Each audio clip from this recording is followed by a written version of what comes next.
Hello, how are you? Amazing. How are you doing today?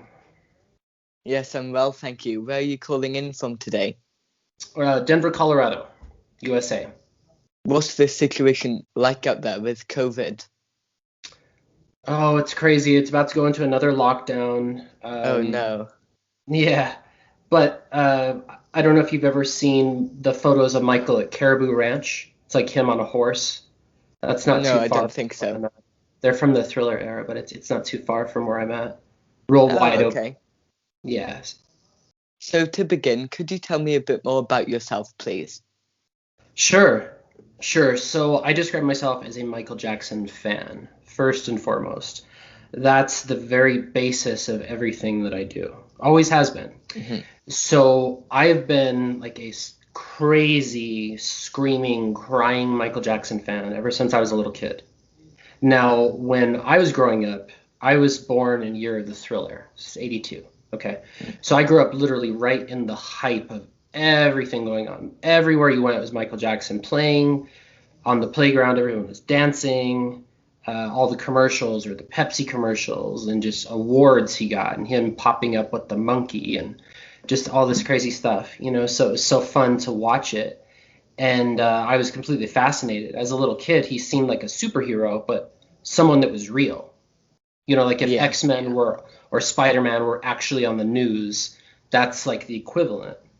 Mm. And most people saw that as well with him. But from that point, I tried to do a little of the dancing when I was a little kid.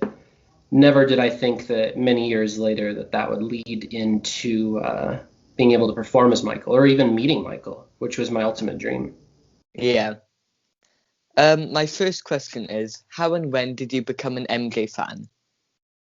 Sure. So I would say, I can't name a specific like date or time because I was already like surrounded by it, meaning that my mom Yeah. was listening to it. It was everywhere you went. And I didn't even know that that was one person because remember as a little kid, you just hear all these different voices.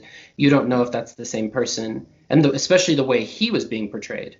He's a werewolf, then he's a zombie, and then he's black, and then he's white, and then he has long hair and curly hair and Hmm. short hair and long. It just like constantly changing. Um, and I was fascinated with it. And I used to clip out. Now this dates me, obviously, but before there was like Google, obviously, like the only way you could get pictures of Michael were in tabloid magazines.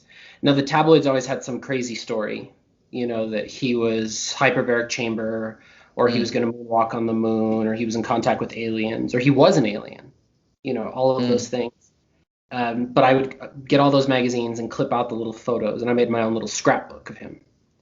So anytime he was in the news, even if it was a bad story, I liked the photos that they used of him. So I like had like Yeah. scrap like to the max ever since I was little. And then once got a hold of some merchandise like posters, then I went way crazier with it because as you see, Michael's not just a musical artist. He's like physically, he is like a moving body of art. Like he is a sculpture in himself. So like to see posters of that, like I consider that when I learned about fine art on the level of what art can be. And as a little kid, you think that everyone else is like that too. You want to give credit to other artists, but like as I saw, like there's nothing even remotely close to the levels that like he Mm. was into. Yeah. Moving on, how and when did you become a tribute artist? So I was trying to date this the other day. It was like right around the trial, so I would say it was like 2005 or so. And I Yeah. was still a crazy Michael fan, but I saw someone on TV dress up as Michael, and they did the little cleft in the chin with the shadow. And I was Hmm. like, what? Like, you can just draw that on? Like, that fascinated me. So I was like, you know what? For Halloween this year, I'm going to be Michael. And since they play Thriller and all that, like, I'll do dance and I'll just have a good time, have fun. And I went to a costume shop and I got a couple different wigs that I tried on. One was like a straight hair because I was going to do his like court look. And Yeah. as I put it on, the guy in the shop goes like, when I put it on, He goes, dude, you literally look like Michael Jackson. And I was like, what? And I like looked in the mirror and I was like, I can kind of see it. I mean, no one looks like Michael, but I could Mm. see how someone would, I have high cheekbones, light skin, brown eyes, stuff like that. So from that point, I went out that night, and of course they played Thriller, so I was jamming out, and then I won some costume contests that night Yeah. for money, and I saw Wow. how the reaction that everyone gave me, because Michael hadn't really been seen out, let alone like a representation of him. It was nothing Mm. but negative stuff on him, especially at that time. Yeah. So people were just like super excited to talk to me and take photos with me, and I had a blast because I got to use the dance skills that I've like practiced in my bedroom since I was a little kid, and I'm like put them on display. Now again, to be clear, I never think that I'm like Michael. I don't claim to be able to do anything that he does. It's not even possible.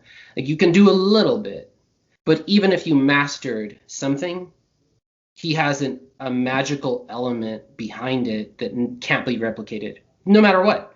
I mean, they could get a robot to do exact movements based on like CGI, like kind of stuff with motion tracking, and they still wouldn't be able to get it. Um, but it's fun, like to do. But that kind of cuts into another piece that we were going to talk about, which I'll just dabble on and then we can get to it later, is as far as be able to take criticism when you're a Mm. tribute artist. Because, man, will people come for you? I had no idea that people could be so, like, you know, with it. But I mean, again, I signed up for it when if you dress like Michael or something, like, get ready. Like, you're putting yourself on the dartboard.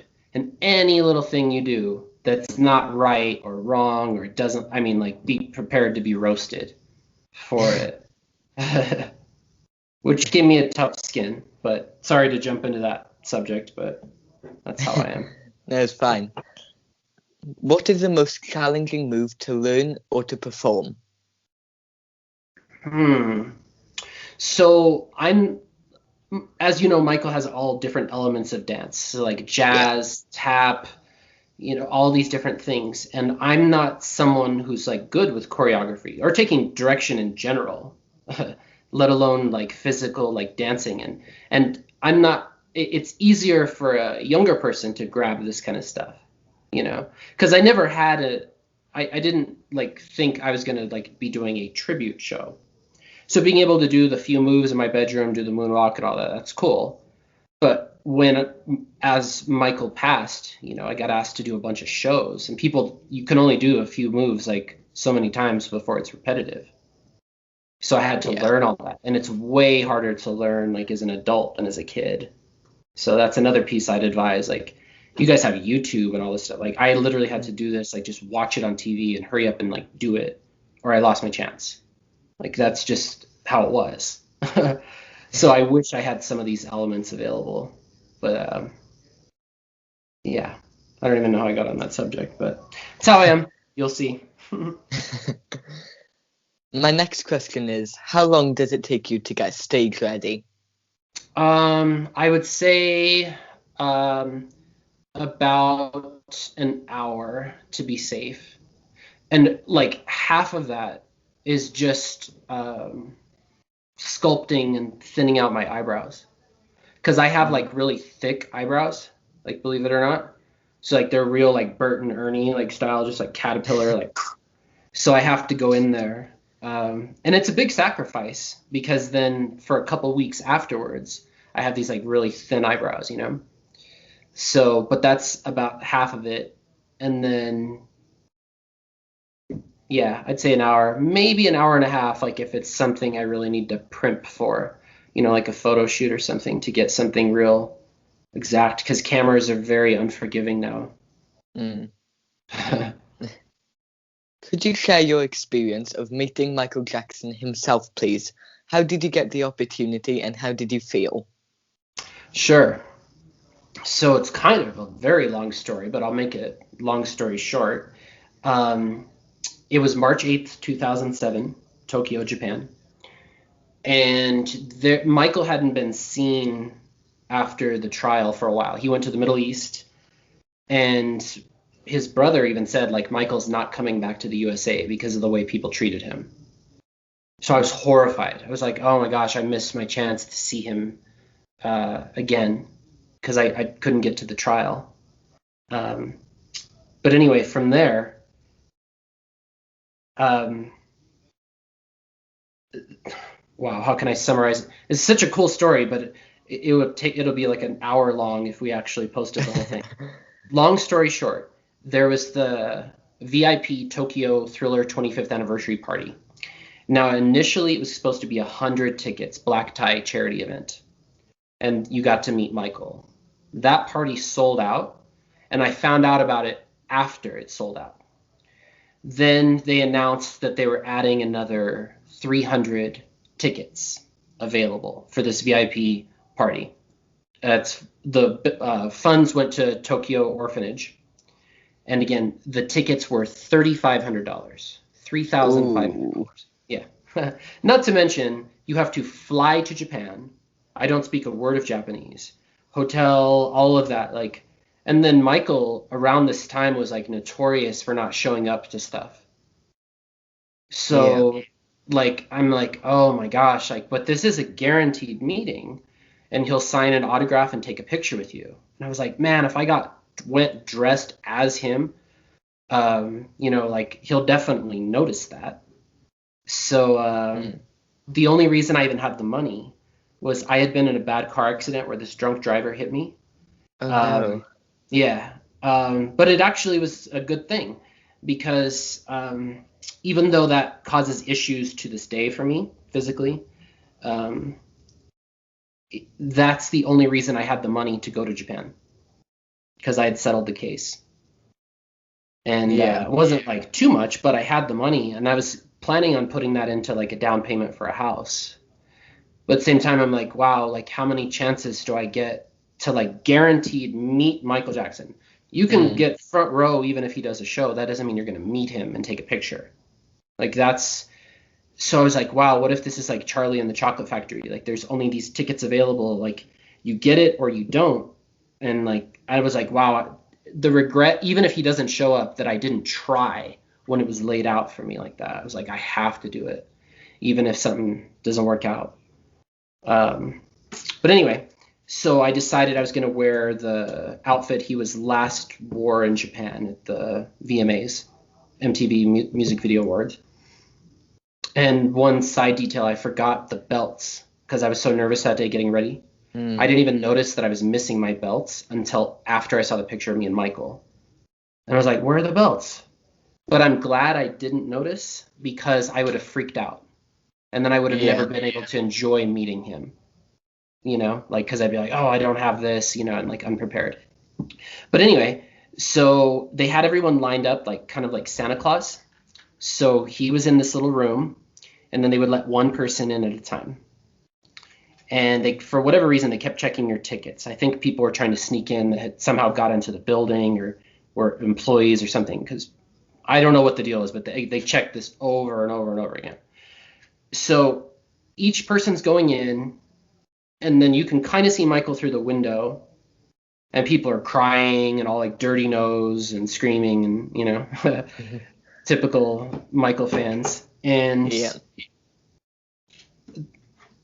you got the one autograph, but then right before me, this guy came out, and he had all these like 8x10s of him and Michael, like at all these places around the world, like where he had just been like, like selfie style in Michael's car or something, but like literally everywhere. Like he had like a pile of 8x10s of Michael and him everywhere. And Michael signed all of them for him. So I'm like, wow. Oh, no, like, because they had said, don't, you only get one autograph per person and it's provided to you. So I didn't even bring anything with me, like, when I was going. I would have had him autograph my hat or something. I didn't bring anything. So I was like, oh, man, I missed that opportunity. So the girl who was right before me, she's from Ireland. She was right in front of me. She went in like normal. We were just talking like me and you are. Less than a minute later, coming out, 2 security guards carrying her out, like screaming, like you would have thought she was having like a seizure or demonic possession or something. Like the way she was shaking and just dirty nose and just all like just crazy. Like, but I'm like, oh my gosh, like because Michael's like literally in there. So right before I went in, I asked the security guard, I was like, what's the craziest thing anyone's done to meet Michael? And he goes, you don't want to know. And then it was my turn. So they're like, all right, go in. And like, you had to have your camera ready. Because they were like, if you don't have your camera ready and like you don't get the photo, like that's your fault. It's like everyone's like super nervous, you know? So I go in and I heard Michael's real voice for just a second.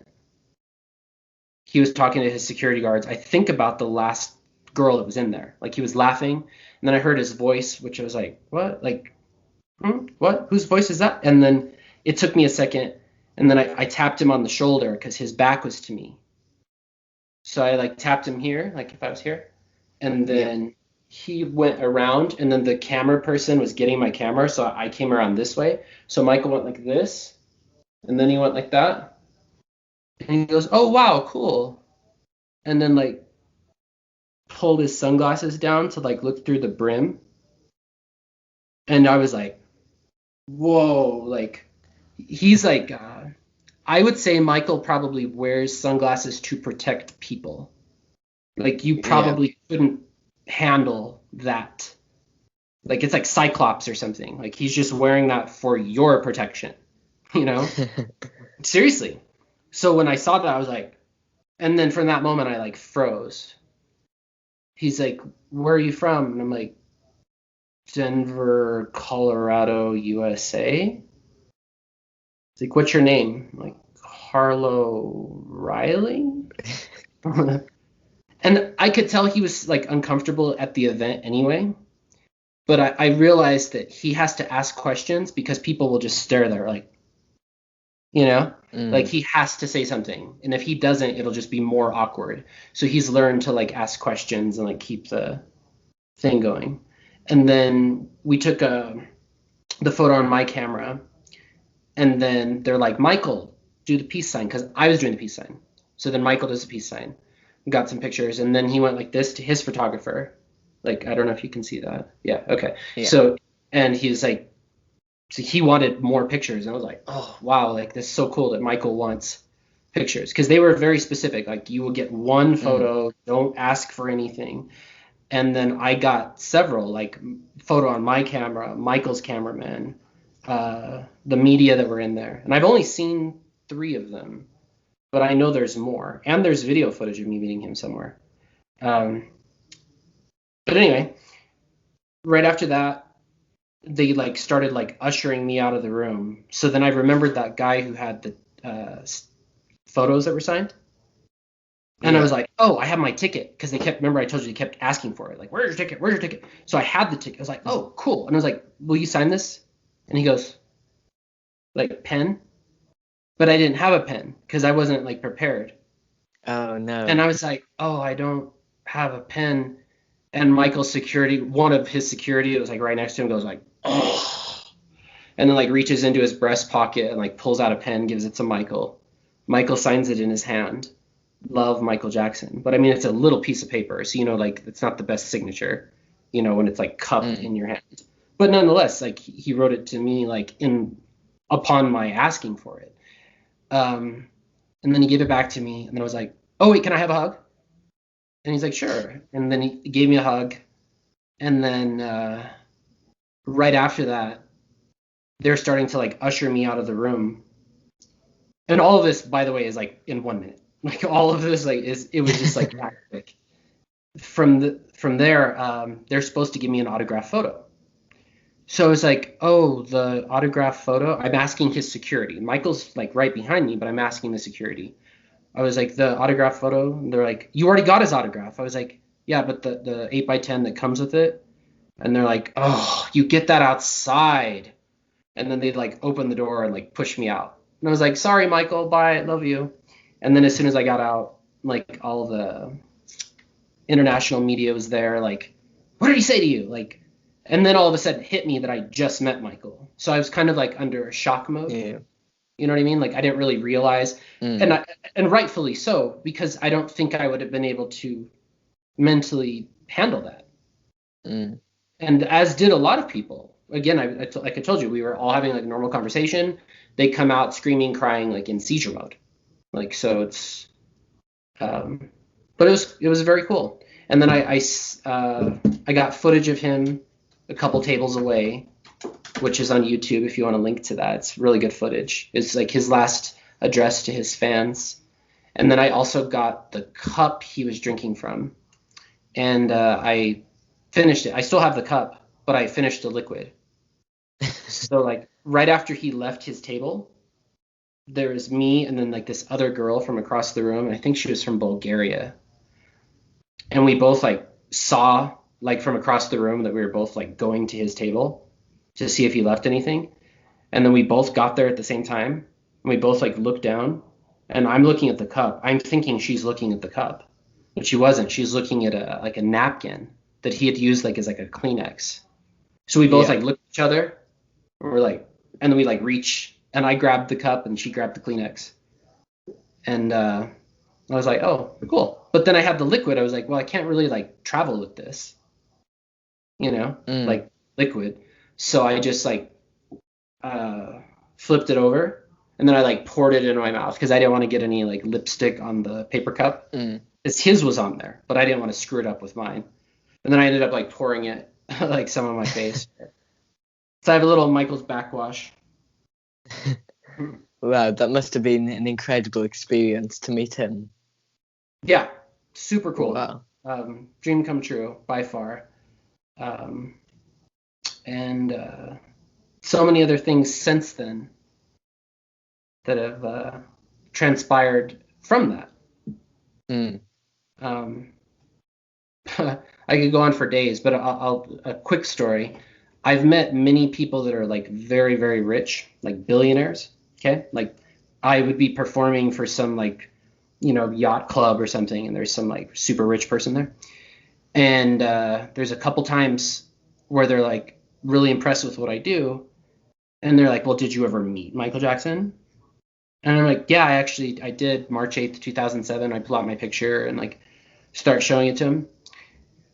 And then all of a sudden they're trying to compete with me. They're like, oh, well, I have this business and we make this much money a year and blah, blah, blah. I know this person and that person and this person and that person. But like all they're trying to do is I did something that can't be bought. yeah. So like they're trying to compete and like somehow show me up, which I'm not in competition with anyone, like I don't care. Mm, But it shows how valuable that is, that even a billionaire, it's like I said, I have something exclusive you can never get. And they want it and they can't get it.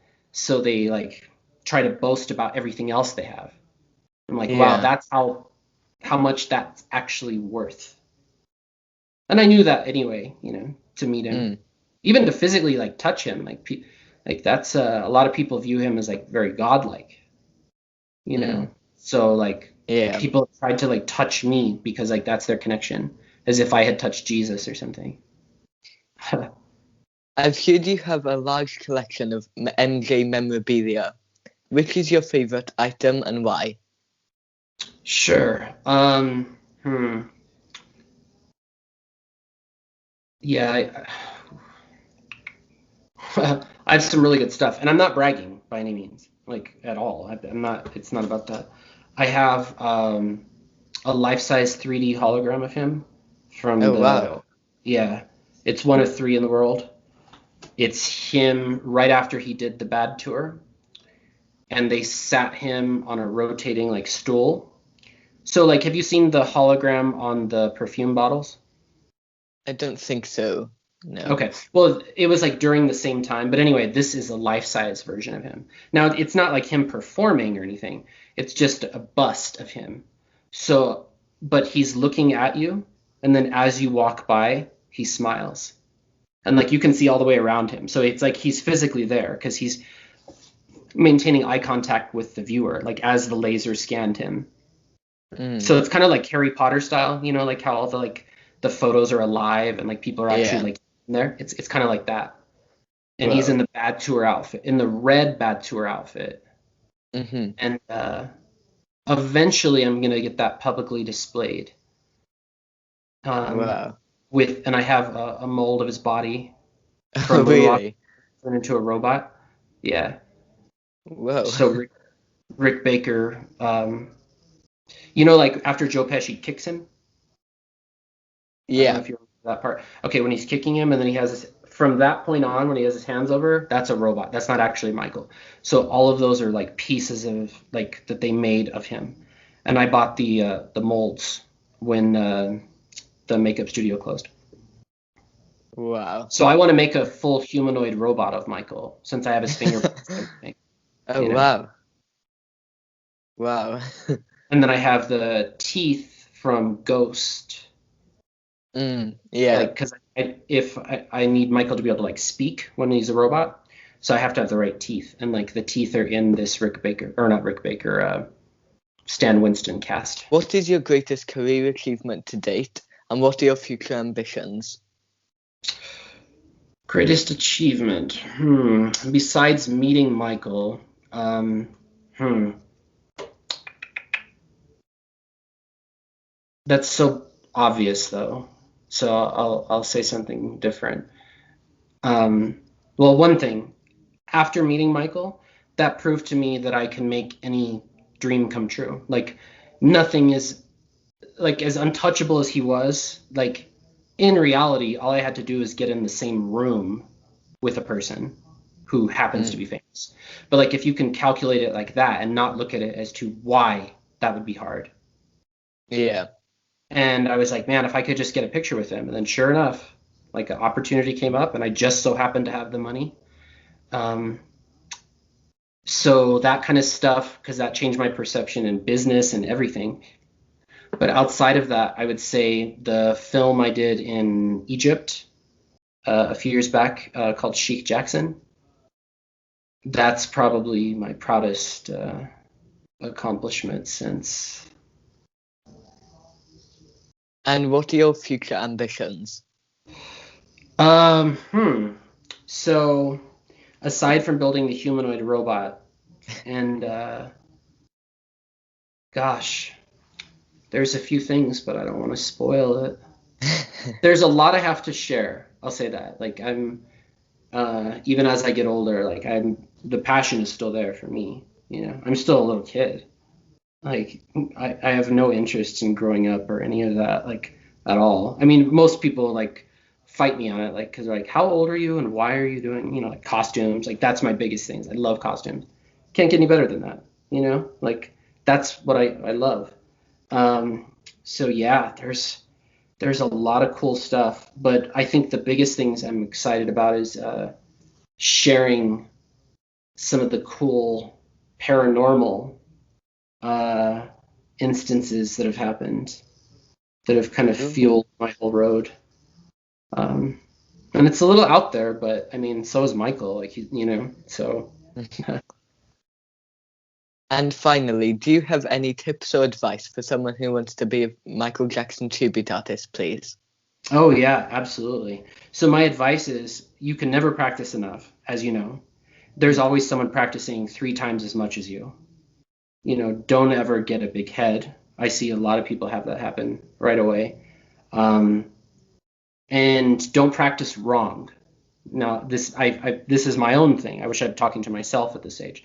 So like I learned to do like Michael's kick and all that from the TV screen, the opposite. Yeah. So I kick with my left leg versus Michael's kicking with his right. But like it's so Yeah. programmed and ingrained in me. And I practiced that so many times wrong. I couldn't even change it now if I wanted to. My brain is Mm. like, nope, sorry. Like I could literally try. It's like, nope. It's like trying to switch from right hand to left hand. Like Yeah. whatever your predominant one is, it won't let you. Um, and then also I would say, and I mean, Michael's catalog is so huge. Don't try to do everything all at once because you'll be overwhelmed. But if you Mm. have a special, like there's something you can do that's better than most people or whatever, Yeah. explore that because like you don't have to like sing and dance and do all that. The majority of people just want to have fun with it, and just be the best that they can be. Do that. Make sure you do stretches. One other thing. It's not related to performing necessarily, just life in general. And this works, and I know it's out there, but I will tell anyone who will listen, even if you think I'm crazy. So the biggest thing I would say is you have to write something down that you want. Now, literally, physically write it down, like on a piece of paper, and like write with a pen or pencil and say, this is what you're going to do, or you've already done it. But the thing is, if it's just an idea, it's just floating around out there. But Yeah. once you physically write something down, now it exists like in this plane of existence, and then it's like a seed. So now that seed exists here, so now it can grow here. And I've had so many things like come true like that. One of the biggest ones outside of meeting Michael was with Diana Ross, and I assume you know who she is. Okay. Yeah. So long story short, she's still touring, and she had brought Michael up for Upside Down. So she was performing. She goes, I need somebody to dance with. Michael, come out with me. So then Michael is in the crowd, and Michael comes up, dances with her. And I was like, wow, that's so dope. Like, that was such a fun, cool moment. Now she's still touring, or as of prior to COVID. And she came to my town and was like, wow, like how dope would that be if I could get her to pull me up on stage? And initially I was going to go dressed as Michael, but I didn't. But I wrote it down. I was like, because I wanted to will this to happen. I said, Diana Ross will bring me on stage to dance with her. And then got the tickets, got everything set up. And then right before I left, I was like, you know what? I need to be more specific. And I said, Diana Ross will bring me on stage tonight to dance during Upside Down. Flash forward to the concert. Upside Down comes on. She goes, I need somebody to dance with. Dude. Points me out. And I was like ready already. Because like I had willed this, like I wore my like dance shoes. So like if in the off chance she even brought someone up and it was me, I would be ready to go. So she brings me up, so I do all of Michael's, all that, what he did. And she wasn't expecting that because I wasn't dressed like Michael or anything. And then later on in the show, she brought me up again. And then she introduced me on the mic. She's like, Michael Jackson, everybody. And then went like this, like to just like do whatever on the stage. So I'm just popping and doing all the liquid and, moonwalking and stuff. And she was dancing with me.